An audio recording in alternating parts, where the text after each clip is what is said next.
देवपुर, एक ऐसा गांव जहां सुबह की शुरुआत चिड़ियों की चहचहाहट से होती थी और शाम ढलते ही चौपाल पर कहानियां जन्म लेती थीं। इसी देवपुर में रहती थीं दो बहनें, सरिता और काव्या। सरिता, बड़ी बहन, साधारण, शांत और मेहनती। उसकी शादी हुई थी मोहन से, जो कभी खेतों में मजदूरी करता तो कभी बैलगाड़ी चलाकर अनाज ढोता। काव्या, छोटी बहन, सुंदर, तेज दिमाग, लेकिन दिल में घमंड का बोझ। उसकी शादी शहर के अमीर व्यापारी विनय अग्रवाल से हुई थी। दीदी, ये हाथ देखो अपने, मेहनत नहीं गरीबी के पहचान लगते हैं। मेहनत से आए छाले मुझे शर्मिंदा नहीं करते काव्या। शहर में ऐसी बातें करने का टाइम नहीं होता। सरिता चुप रह जाती थी। वो जानती थी घमंड से भरी बहन से तर्क बेकार है। कुछ महीनों बाद मोहन की तबीयत बिगड़ने लगी। दवा, वैद्य, झाड़ फूंक सब हुआ, लेकिन पैसा खत्म। सरिता, अब बच्चों का क्या होगा? कुछ नहीं होगा, मैं हूं ना। सरिता मदद मांगने गई, पहले काव्या के पास, फिर भाई के घर। हर जगह इनकार।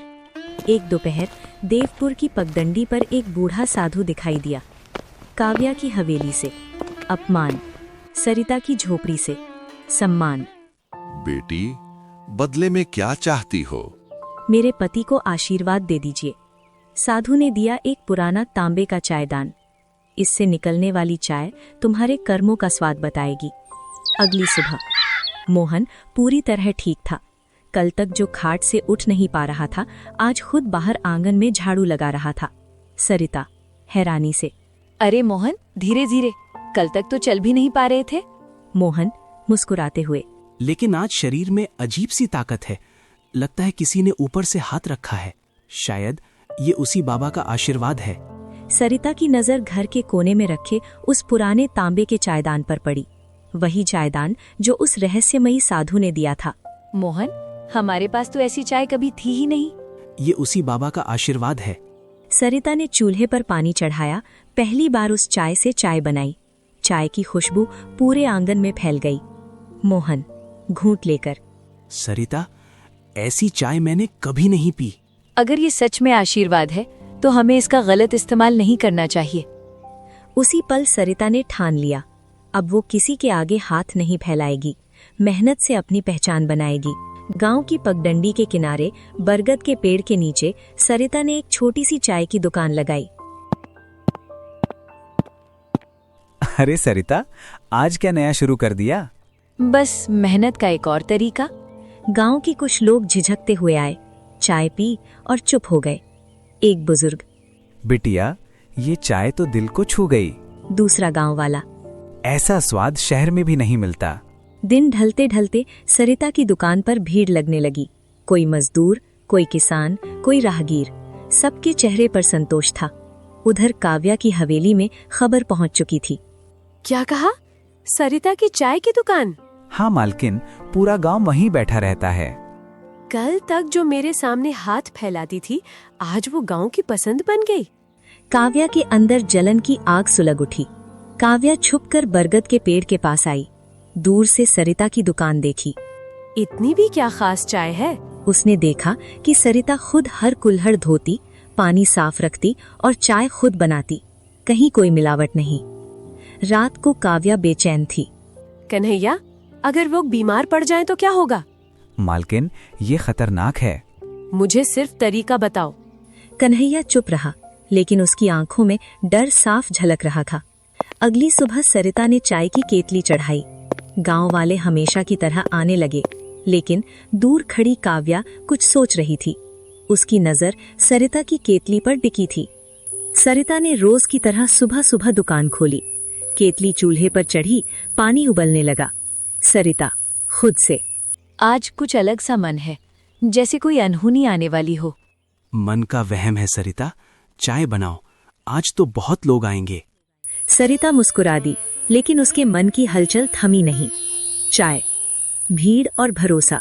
पहले किसान आए, फिर मजदूर, फिर स्कूल से लौटते बच्चे।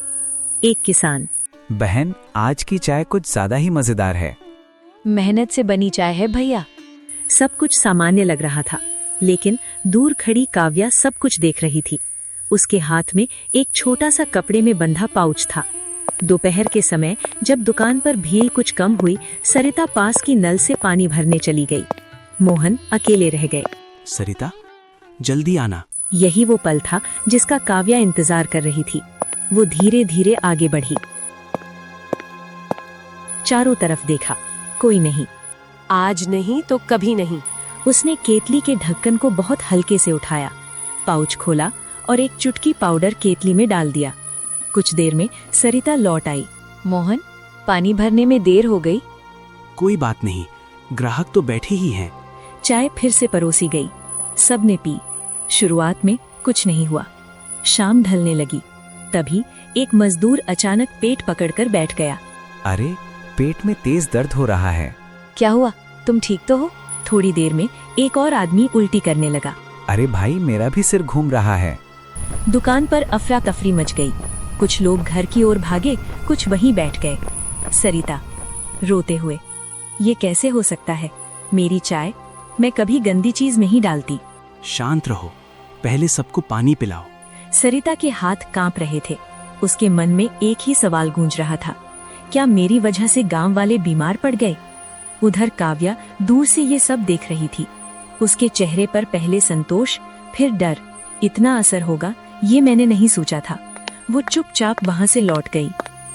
शाम तक पूरे देवपुर में खबर फैल गई कि सरिता की चाय से लोग बीमार पड़े हैं। एक महिला, मैं तो कहती थी गरीबों की दुकान भरोसे लायक नहीं होती।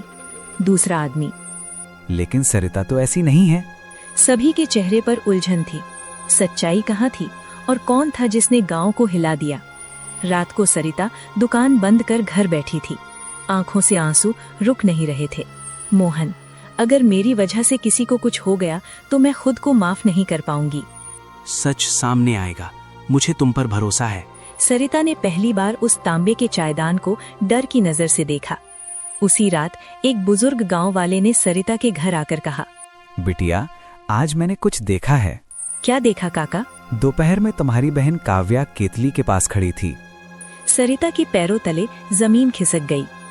देवपुर की रात शांत थी, लेकिन सविता के मन में तूफान चल रहा था। बुजुर्ग काका की बात उसके कानों में गूंज रही थी। दोपहर में तुम्हारी बहन काव्या केतली के पास खड़ी थी। सरिता सारी रात सो नहीं पाई। उसने तय कर लिया, अब सच सामने आएगा, चुप रहकर नहीं, सीधे सामना करके। अगली सुबह पंचायत के सामने सरिता ने खुद जाकर सरपंच से कहा, आज सबको चौपाल पर बुलाइए। पूरा गांव इकट्ठा हुआ। काव्या भी आई, चेहरा शांत लेकिन आंखों में हल्का डर। सरिता ने सीधे काव्या की आंखों में देखते हुए कहा, काव्या, मैं तुमसे कुछ पूछना चाहती हूँ और चाहती हूँ कि तुम सच बताओ। पूरा गांव चुप। काव्या घबराकर, क्या बात है दीदी? दोपहर में क्या तुम मेरी केतली के पास आई थी? काव्या की सांस तेज हो गई। गांव वाले एक दूसरे का चेहरा देखने लगे। सरिता, आंखों में नमी लेकिन आवाज मजबूत, अगर तुमने कुछ किया है तो अभी मान लो, मैं तुम्हें सजा नहीं दूंगी, लेकिन झूठ मत बोलना। काव्या के हाथ कांपने लगे। कुछ पल बाद वो अचानक रो पड़ी। काव्या रोते हुए, हाँ दीदी, मैं ही थी, मैंने ही पाउडर डाला था। पूरा गांव स्तब्ध। शर्म नहीं आई तुम्हें? एक बुजुर्ग, अपनी ही बहन के साथ ऐसा? काव्या रोते हुए, सबके सामने, मुझे जलन हो रही थी। सब लोग दीदी की तारीफ कर रहे थे। मैंने सोचा अगर दुकान बंद हो जाए तो।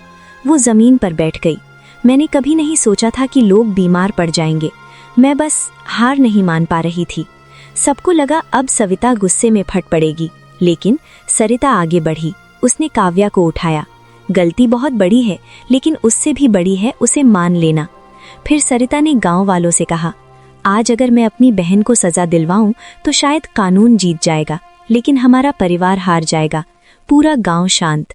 सरपंच बोले, काव्या को सजा मिलेगी, लेकिन जेल नहीं। अगले 6 महीने तक वो गांव की सभी महिलाओं की सेवा करेगी और सविता की दुकान में मजदूरी करेगी, मालकिन बनकर नहीं, कामगार बनकर। काव्या ने सिर झुका लिया। अगले दिनों काव्या सुबह सुबह घर घर जाकर दवा पहुंचाती, दुकान में बर्तन साफ करती, बिना शिकायत के। धीरे धीरे गांव वालों का गुस्सा सम्मान में बदलने लगा। एक शाम सरिता ने काव्या को चाय बनाते देखा। इस बार चाय में ना जलन थी ना अहंकार, सिर्फ मेहनत। देखा काव्या, कर्म की चाय में मिलावट नहीं चलती। काव्या, आंखों में आंसू। दीदी, अब मैं समझ गई हूँ, कर्म ही असली स्वाद है।